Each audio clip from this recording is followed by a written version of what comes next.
kind of spool out these stories. And that's why we do it. Mm-hmm. Over the years, speaking of headspace, and how do you get into the right mindset going into your busiest and most stressful environments? I try to find the flow state, right? Like all of us do. And that has different meanings for different people. But what's, I think, universal about it is that's a great place to operate from, whatever it is you're doing, especially something that involves a performance. And for me, the flow state is what I call relaxed intensity. And you can't do it without being relaxed. You can't be nervous and uptight and do this really well, but you also have to be focused. And that, to me, comes from the intensity. So the relaxed intensity for me sort of is flow state.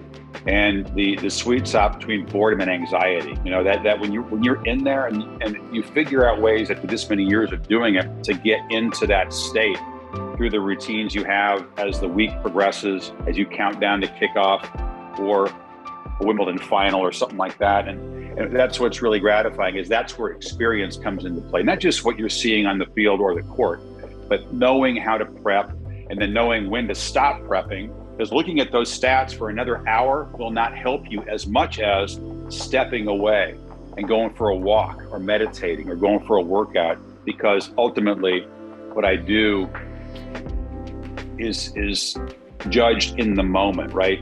I don't care how well prepared you are. If you choke in a broadcast, nobody gives a shit how well prepared you were.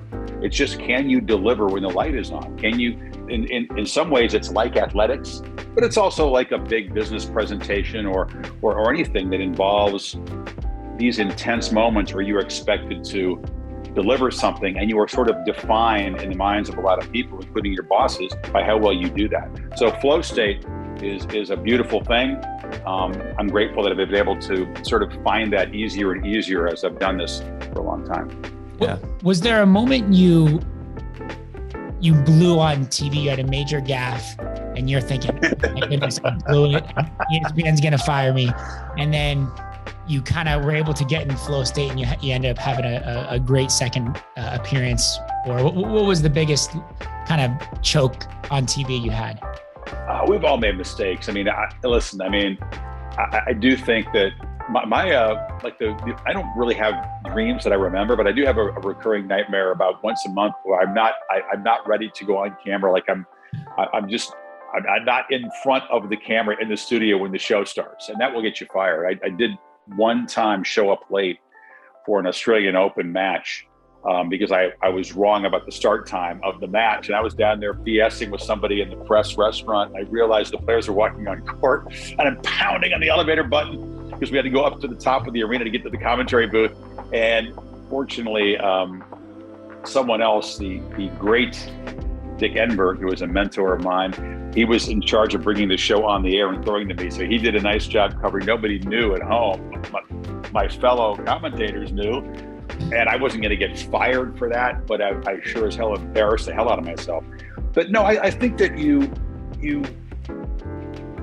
get to any point, no matter what your job is, where it's not about mistake avoidance, but it's about excelling and just sort of reaching the next level and constant improvement and growth. When what you do is like, geez, I don't want to screw up. And that's we're all like that when we do something new, right? It's challenging. I don't care what it is, but it's a crucial corner to turn. And I do remember a period in my career where I had been doing SportsCenter for a while, or I've been doing the live basketball studio wraps, which are unscripted. There's no teleprompter for that. And maybe even in the early days of game day where, geez, just get through one segment at a time and don't screw up. Well, that's really no way to do a great show, right? You don't go out as an actor and go, geez, don't blow a line, don't blow a line, don't blow a line, don't screw. You can't, you'd see right through that as an audience member. And you have to get past that and just let it go and be confident enough that it isn't about avoiding mistakes. It's just about doing your best and raising the level.